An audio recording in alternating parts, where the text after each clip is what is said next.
അസ്സലാമു അലൈക്കും വറഹ്മത്തുള്ളാഹി വബറകാതുഹു.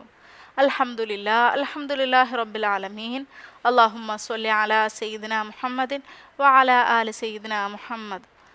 നമ്മളിന്ന് പഠിക്കാൻ പോണത് മുഫീദാത്ത് അല്ലേ.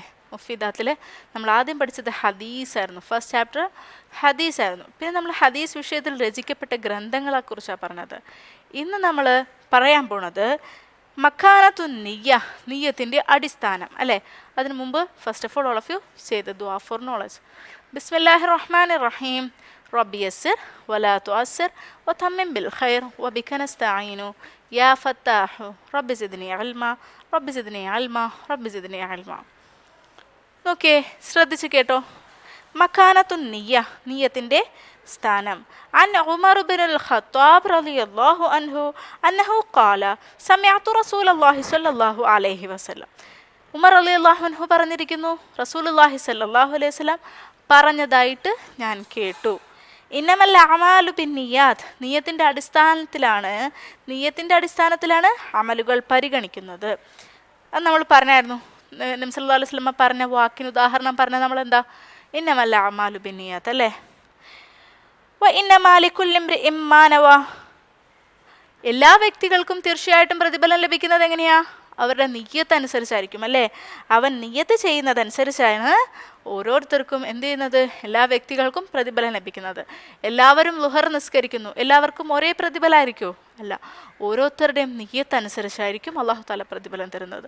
നമ്മൾ ഏത് അമൽ ചെയ്താലും, നമ്മൾ എന്ത് സൽക്കർമ്മങ്ങൾ ചെയ്താലും ദിക്ർ ചെയ്യുന്നതിനും എല്ലാത്തിനും അവരവരുടെ നിയ്യത്ത് അനുസരിച്ചാണ് അല്ലാഹു തആല തരുന്നത്, നമുക്ക് പ്രതിഫലം തരുന്നത് അല്ലേ. ചിലർ ആരെങ്കിലും കാണിക്കാൻ വേണ്ടി ചെയ്യുന്നവരുണ്ടായിരിക്കും, ചിലരോ പടച്ചോനിക്ക് വേണ്ടി മാത്രം ചെയ്യുന്നവർ, ചിലരെന്താ എങ്ങനെയെങ്കിലുമൊക്കെ ചെയ്തു എന്ന് പറയാൻ വേണ്ടി ചെയ്യുന്നവർ കാണും അല്ലേ. അപ്പോൾ എല്ലാത്തിനും അല്ലാഹു തആല പ്രതിഫലം നൽകുന്നത് അവൻ്റെ നിയ്യത്തിൻ്റെ അടിസ്ഥാനത്തിൽ, ഓരോരുത്തരുടെയും നിയ്യത്ത് അനുസരിച്ചായിരിക്കും അല്ലേ. റവാഹുൽ ബുഖാരി വൽ മുസ്ലിം. ഈ ഹദീസ് ബുഖാരി മുസ്ലിമിൽ വന്നിട്ടുള്ളതാണ് അല്ലേ. അൽ ഫായിദത്തു എന്ന് പറഞ്ഞാൽ പ്രയോജനം. ഇമ്പോർട്ടൻ്റ് ആയിട്ട് നോട്ട് കൊടുക്കത്തില്ലേ നമ്മൾ, അതന്നെ. അന്നിയത്തു ലുഅത്തൻ. നിയ്യത്ത് എന്നാൽ ഭാഷാർത്ഥത്തിൽ അൽ ഖസ്ദു ഉദ്ദേശമാകുന്നു. ഭാഷാർത്ഥത്തിൽ നിയ്യത്ത് എന്നാൽ എന്താണ്? ഉദ്ദേശമാണ്. വശറഅൻ. ശറഇൽ നിയ്യത്ത് എന്നാൽ ഖസ്ദു ഷൈഇ മുഖ്തരിനം ബിഫിഅലിഹി. പ്രവൃത്തിയായിട്ട് ബന്ധപ്പെട്ട ഒരു കാര്യം ഉദ്ദേശിക്കലാണ്. പ്രവൃത്തിയുമായിട്ട് ബന്ധപ്പെട്ട ഒരു കാര്യം ഉദ്ദേശിക്കലാണ്. ശറഇൽ നിയ്യത്ത് എന്നാൽ എന്താണ്? ഖസ്ദു ഷൈഇ മുഖ്തരിനം ബിഫിഅലിഹി. വൽ മഖ്സൂദു ബിന്നിയ്യത്തി. നിയ്യത്തിൻ്റെ ലക്ഷ്യം എന്താ? നിയ്യത്തിൻ്റെ ലക്ഷ്യം അംറാനി, രണ്ട് കാര്യങ്ങളാകുന്നു. നിയ്യത്തിൻ്റെ ലക്ഷ്യം രണ്ട് കാര്യങ്ങളാകുന്നു. ഒന്ന് തമീസുൽ ഇബാദത്തി അനിൽ ആദ. തമീസുൽ ഇബാദത്തി അനിൽ ആദ, പതിവിനെ തൊട്ട് ഇബാദത്തിനെ വേർതിരിക്കൽ. പതിവിനെ തൊട്ട് ഇബാദത്തിനെ വേർതിരിക്കൽ. എന്താണ് ഉദാഹരണം നോക്കി. ഉദാഹരണം അൽ ജുലൂസ് ഫിൽ മസ്ജിദി, പള്ളിയിലിരിക്കൽ പോലെ. അത് പതിവായിട്ടും എന്ത് ചെയ്യോ, പള്ളിയിൽ പോകുന്നവർ പള്ളിയിൽ ഇരിക്കാറുണ്ട് അല്ലേ.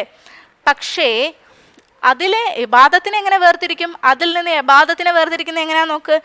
യകൂനു ബിനിയ്യത്തിൽ ഇഅ്തികാഫി ഇബാദത്തൻ. ഇഅ്തികാഫിൻ്റെ നിയ്യത്തിലാണ് ഇരിക്കുന്നതെങ്കിൽ പള്ളിയിൽ ഇരിക്കുന്നത് എന്തായി? ഇബാദത്തായി. ഓരോ നിമിഷത്തിനും ഇബാദത്തിൻ്റെ പ്രതിഫലം ലഭിക്കും അല്ലേ.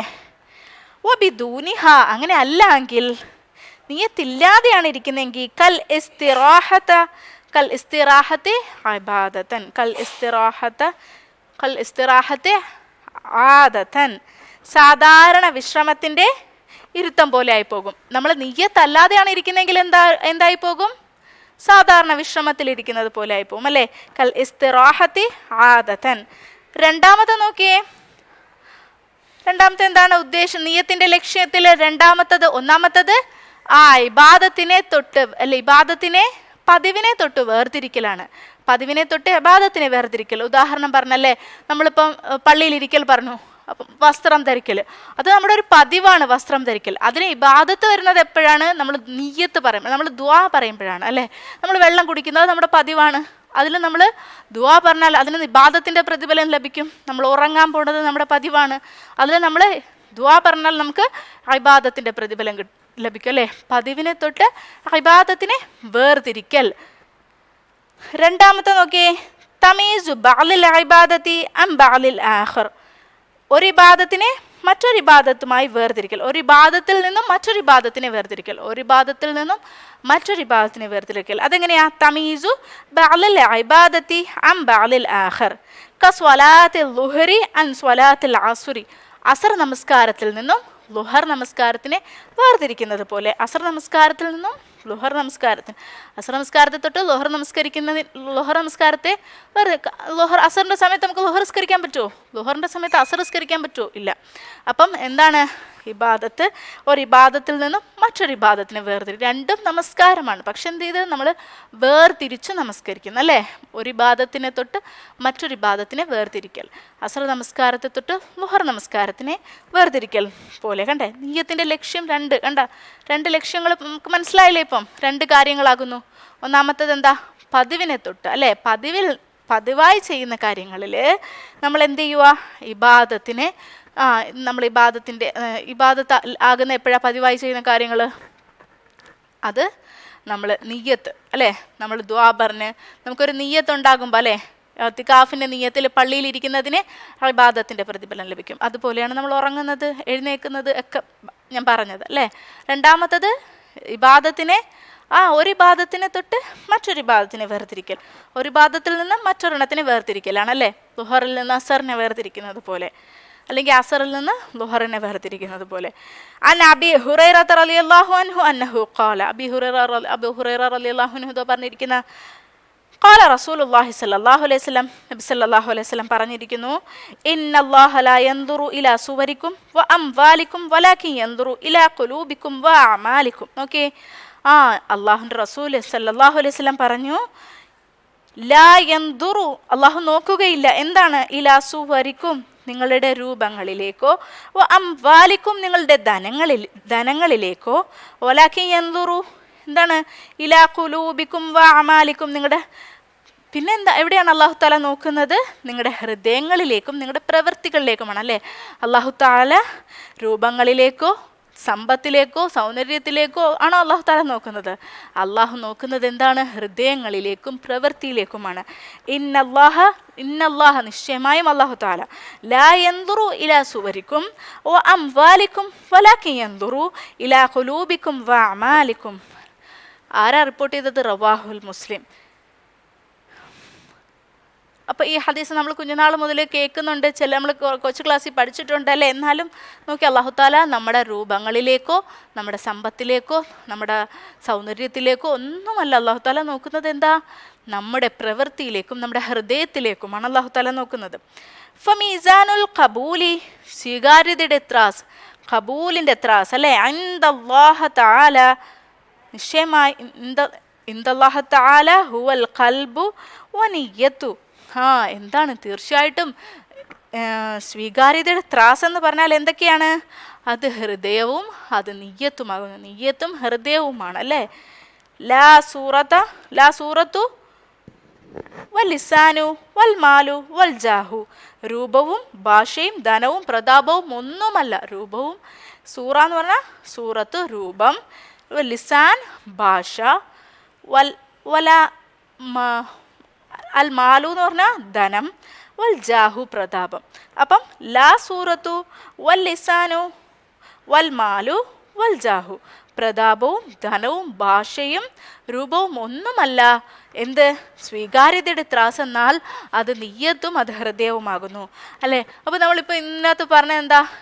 ഇന്നമല്ല അമാലു ബിന്നിയാത്തി, നിയ്യത്തിൻ്റെ അടിസ്ഥാനത്തിലാണ് എല്ലാ അമലുകളും പരിഗണിക്കുന്നത്. എങ്ങനെയാ? നിയ്യത്തിൻ്റെ അടിസ്ഥാനത്തിൽ. നിയ്യത്ത് എന്ന് പറഞ്ഞാൽ നമ്മുടെ ഹൃദയത്തിൽ നിന്നാണ് വരുന്നത് അല്ലേ. അപ്പോൾ നമ്മുടെ ഹൃദയവും നിയ്യത്തും, നമ്മുടെ ഹൃദയം നന്നായാൽ നമ്മുടെ അവയവങ്ങൾ മുഴുവനും നന്നായി. നമ്മുടെ ഹൃദയം മോശമായാൽ ബാക്കി അവയവങ്ങളെല്ലാം മോശമായി അല്ലേ.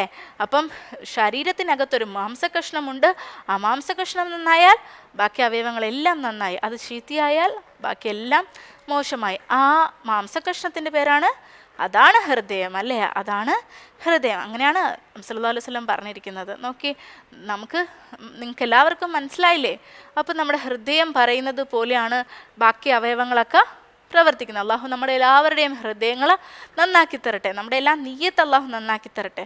അപ്പം നമ്മുടെ ഇബാദത്ത് എപ്പോഴും നമ്മൾ വെറുതെ ഇരിക്കലും അള്ളാഹു ഇബാദത്താക്കി മാറ്റി തരട്ടെ. അങ്ങനൊരു നമ്മളെല്ലാവരെയും അള്ളാഹു ഇഷ്ടപ്പെടുന്നവരിൽ ഉൾപ്പെടുത്തി നമ്മൾ പഠിക്കുന്ന ഈ ഓരോ വിഷയങ്ങളും മനസ്സിലാക്കി നമ്മുടെ ജീവിതത്തിൽ അത് പ്രവർത്തിക്കുന്നവരാക്കട്ടെ. അപ്പം ഇൻഷാ അള്ളാഹ് നമ്മുടെ മുഫീദാത്തിൽ നമ്മൾ കുറേ കാര്യങ്ങൾ, കുറച്ച് വിഷയമാണെങ്കിലും അതിനകത്ത് ഒരുപാട് അടങ്ങിയിട്ടുണ്ടല്ലേ.